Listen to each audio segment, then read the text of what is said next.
Well, there seems to be a lot of kerfuffle, doesn't there, Rita and James, around what's One Nation, Pauline, the Liberals, Angus Taylor, all of it there seems just endlessly.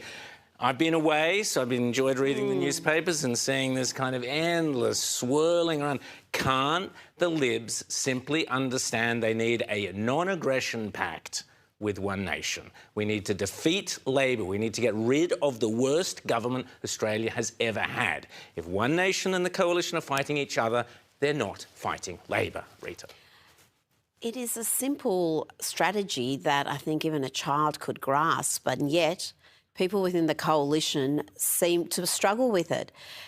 You don't see Anthony Albanese and the Labor heavyweights putting their energy into attacking the Greens. They simply work in coalition with the Greens to get what they want done, to get elected.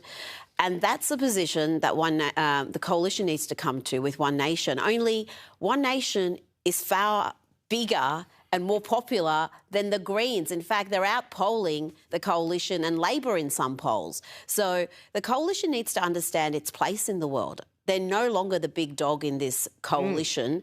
They need to understand that if they want to defeat Labor, they're going to have to come to some sort of an agreement, some sort of a pact, preference deal with One Nation, and that involves stopping this continuous attack, because it's just self-defeating. All you're doing is helping Labor get re-elected. James. Well, not only are they helping Labor get re-elected, but they're also legitimizing the very critics who will then turn around and go back and attack the Coalition. Exactly. So this sort of crazy Baptists and bootleggers coalition you see here between the mainstream media and the Coalition right now is just... It's unbelievable. This is like, you know, Lucy holding the football for Charlie Brown. This is so ridiculous that they're buying into this whole complaint. You know, you've got all these people now over at CPAC in London hanging on every single word Pauline Hanson says, policing the debate, saying, oh, no, she's gone outside the terms of legitimate debate on that, and then forcing the Coalition to take one side or the other and condemn it or not. This is... what the Coalition is doing here, forget One Nation, they are letting their enemies set the terms of the debate. Exactly. Right now, there is a move on the table that could flip Australian politics on its head, and almost nobody in Canberra wants to say it out loud. What if the Coalition's biggest problem isn't policy? What if it's ego? Quick favour, if you're loving this breakdown, let me see you hit that subscribe button and turn on the notifications bell to stay informed. Thanks if you did. Now, let's get back to it. That is so dim, and you're 100% right. The very same people, the same media class that is condemning One Nation right now, and right now they're having an almighty tantrum about what Pauline Hanson has said on a couple of podcasts and what she said during her speech in London. They are going to turn those attacks on the Coalition. Their enemy is conservative voices.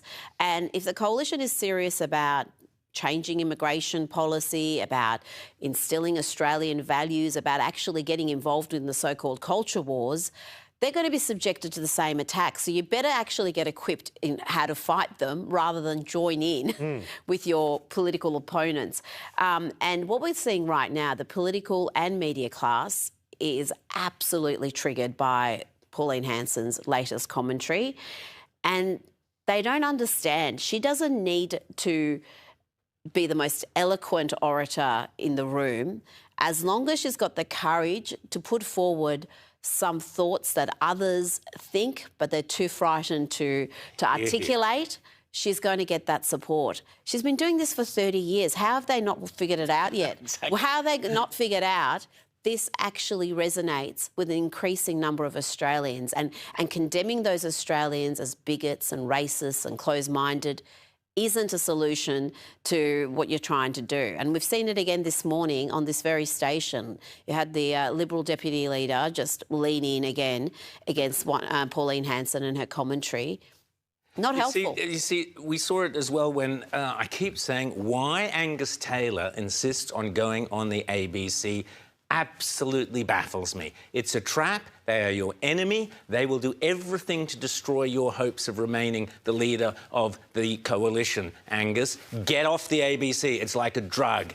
Get off it. Go cold turkey. There he was. There he was. And Sarah Ferguson set the oldest trap in the political book. Will you rule out a deal with One Nation? And after stuttering and mumbling and carrying on, obfuscating for 5 minutes, finally Angus Taylor fell right into the trap. Kabang went the jaws. Yes, I will rule out any deal. I mean, so stupid. Anyway, I can't believe it.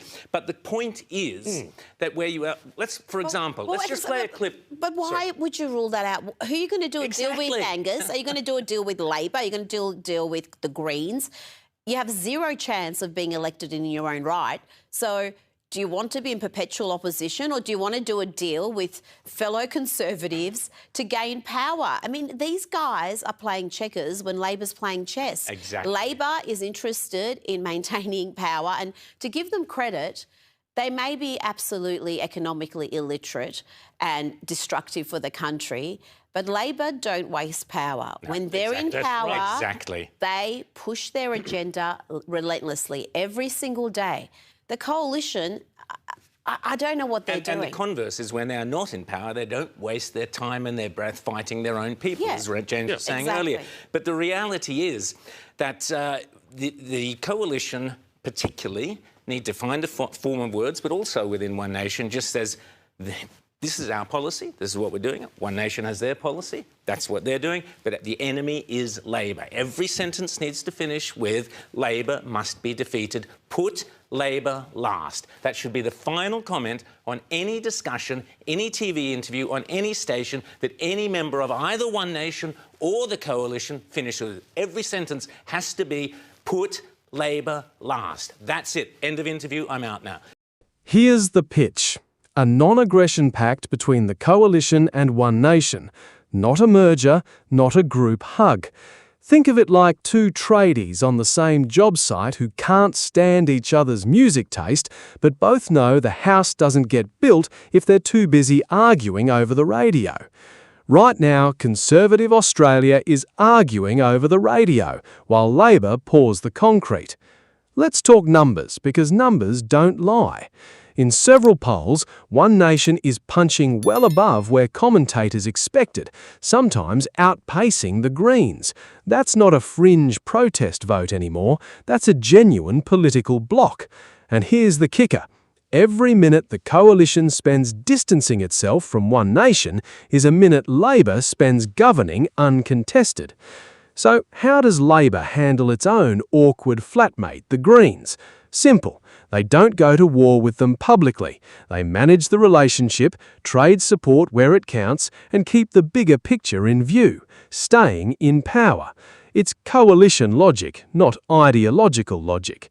The argument here is that Conservative Australia needs to learn that same lesson fast. More than that though, both the coalition and the One Nation Party, they have their own areas of strength. Exactly. So if they want to, you talk about, a non-aggression pact, but also I say, why not divvy up the topic areas?